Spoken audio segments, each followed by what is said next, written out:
Hello everyone and welcome back to the Common Sense Crypto channel. As with you always, this is Rich doing another video today on XRP. So I hope you're all having a wonderful day today wherever you are in this great world. We're gonna talk about XRP.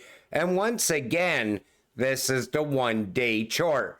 We're sitting here just under 59 cents. It was a red day for XRP.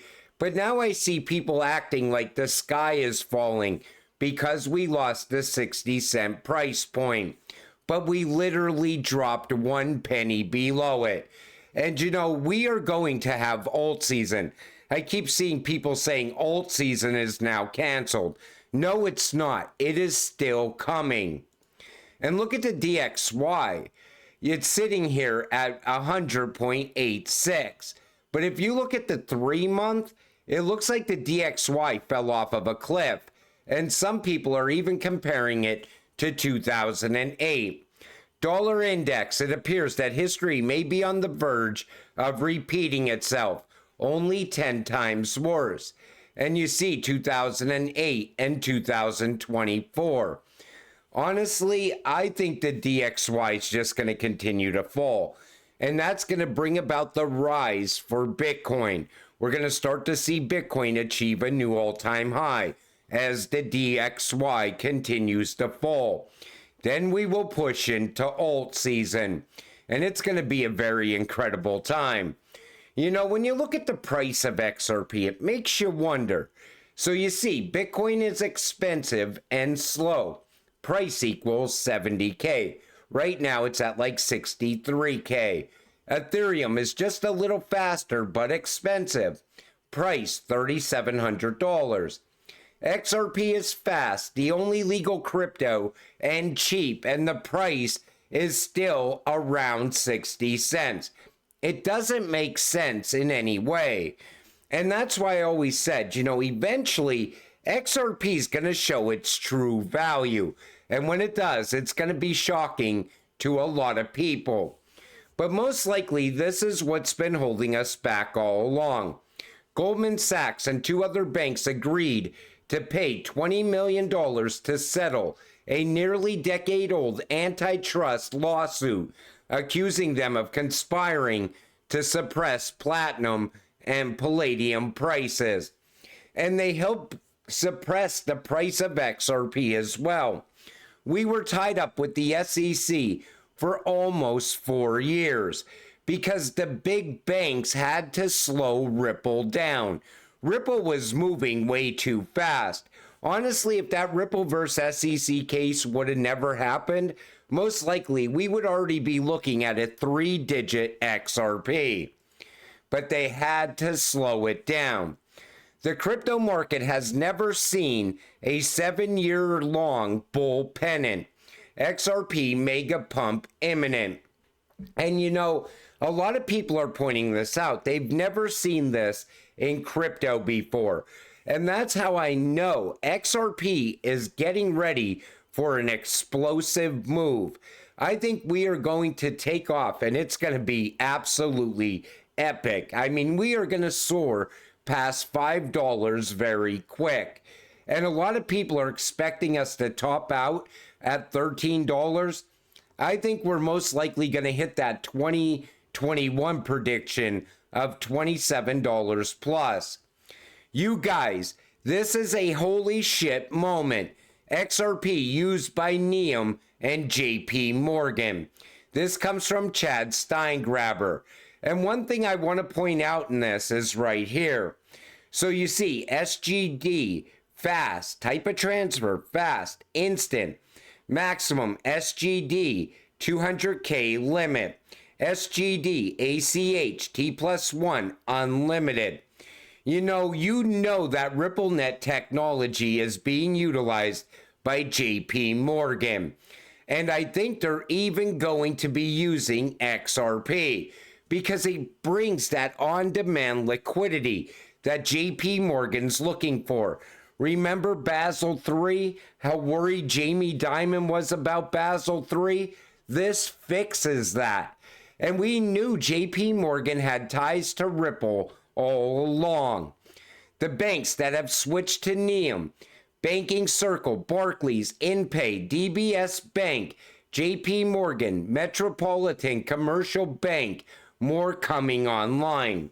And you know, now that JP Morgan is using NEOM, a Ripple partner that utilizes RippleNet and XRP, most likely we're going to start to get big announcements from other banks as well, because JP Morgan will just leave the rest behind. They will draw way more customers from this if they could offer real-time payments, fast, cheap, and secure payments. This is what I've been waiting for, and this is huge. Imagine the impact this can have on the price of XRP over time. Unless you could use a common neutral digital currency that would swap between them all in the blink of an eye. This also comes from Chad Steingraber. And you see, too early to talk about BRICS common currency, Russia's ex-prime minister. So it's too early to talk about a common currency. It is too difficult to imagine that India and China have a common currency. These are two large countries, large economies. The first step we should follow is to make payments in national currencies.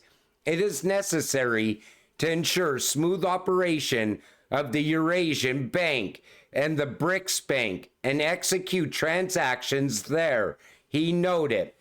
Like I said, every country wants to have their own currency. That will level the playing field.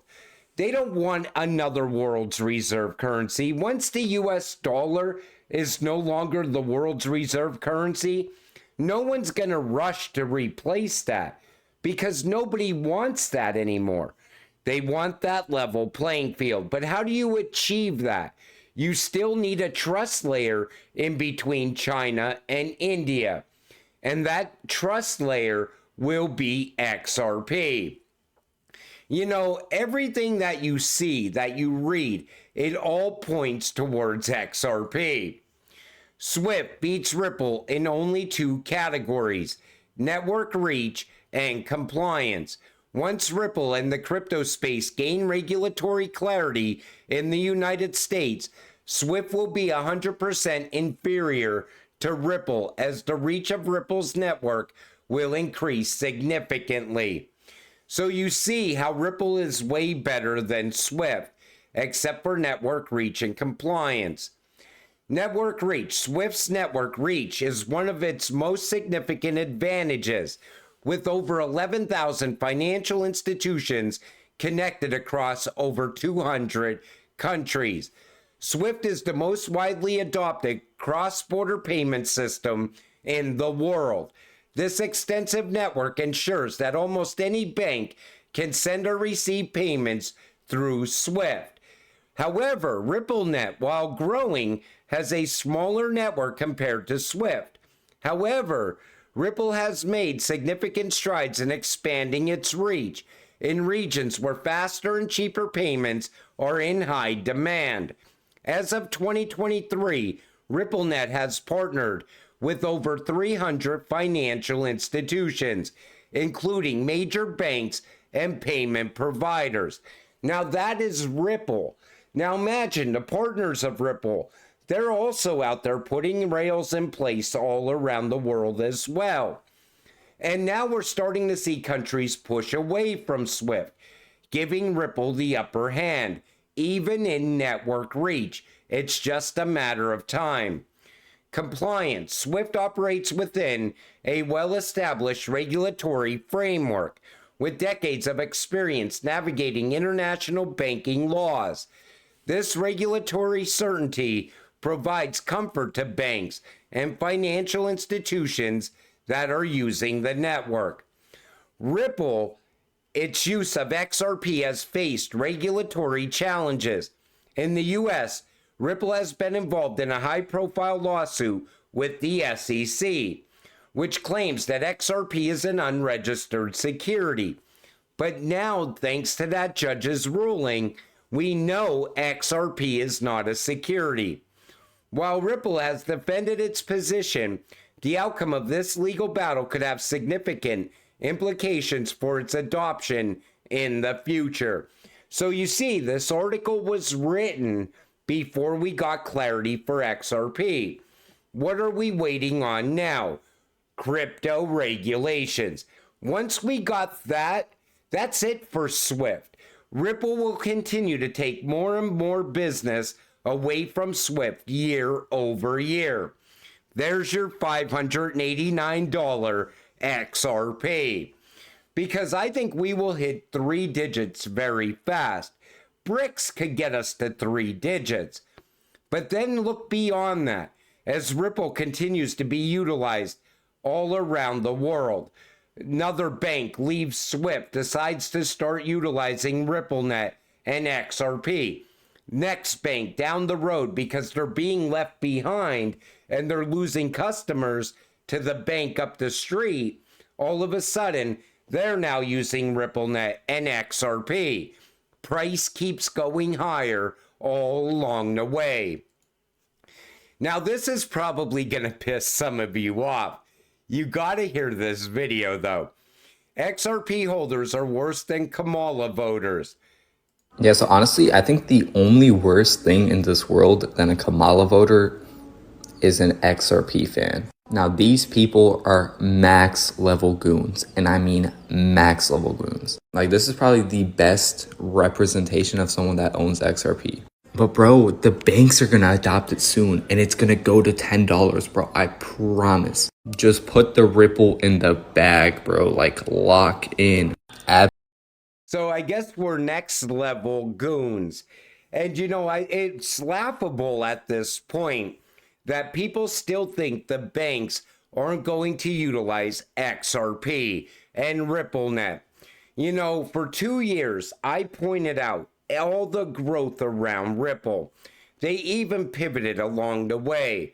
You know, this argument would have held up back in maybe 2019, 2020, 2021. By 2022, things changed very fast.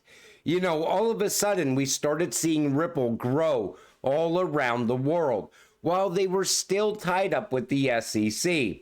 And he says $10, we are going to blow past $10 like it's nothing. You know, wait until adoption really starts to pick up. Wait until utility starts to drive the price of XRP.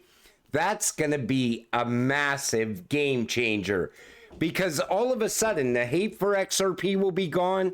The smart money will be leaving Bitcoin, flowing into XRP. You're going to see a lot of Ethereum money end up in XRP as well, because nobody wants to miss out on the greatest opportunity in their lifetime. And that's what XRP is. It's a once in a lifetime opportunity. You either take it or you get left behind. But it's hard to see that happening while we're still sitting here around 59 cents. But like I told you, the banks have been holding us back all along. That's what this whole SEC case is all about, was all about.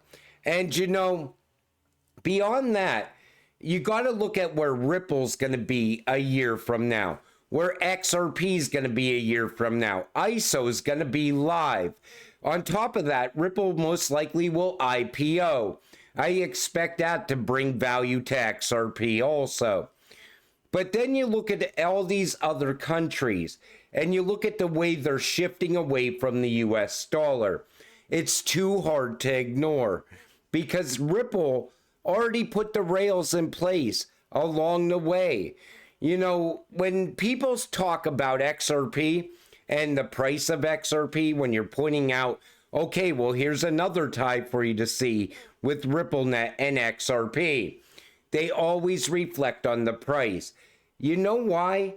Because most of the people you're talking to are Bitcoin investors on X. And for some reason, in 2024, the Bitcoin maxis are different than they were in 2018. Even back in 2022, a lot of the Bitcoin maxis would agree with you. They would say, yep, Tether is absolutely propping up Bitcoin, but I plan to exit before Tether comes crashing down. Or they could never see Tether come crashing down. This new generation of Bitcoin maxis, they don't want to believe anything until it actually happens. And I always tell people, if you're a retail investor, you're not going to get out quick enough. You know, Jamie Dimon will be out. You know, Michael Saylor will be out. Most of the big whales will already be out of Bitcoin, and you're going to be left there holding a bag. And that's why it's important to point out what's coming. When Brad Garlinghouse, the CEO of Ripple, that goes and works with regulators on a daily basis, is telling you that Tether is going to become a black swan, you need to pay attention. He's pretty much warning you of what's coming. You know, Brad sits at the table and they talk about what's coming with regulations. He knows there's no future in Tether, meaning there's really no future in the price of Bitcoin. Because once Tether is done propping it up, the belief will leave Bitcoin as well. And then all of a sudden, we will watch XRP rise like never before. It is going to happen. XRP will flip both Ethereum and Bitcoin in this next run. I'm very confident that that will happen because nothing is holding us back anymore. But until it does happen, you got to stay patient, stay positive, and let's get rich together. With that said, I'm going to wrap up this video. I want to thank you all for watching. I appreciate all of you. I'll see you in the next one. Have a great night.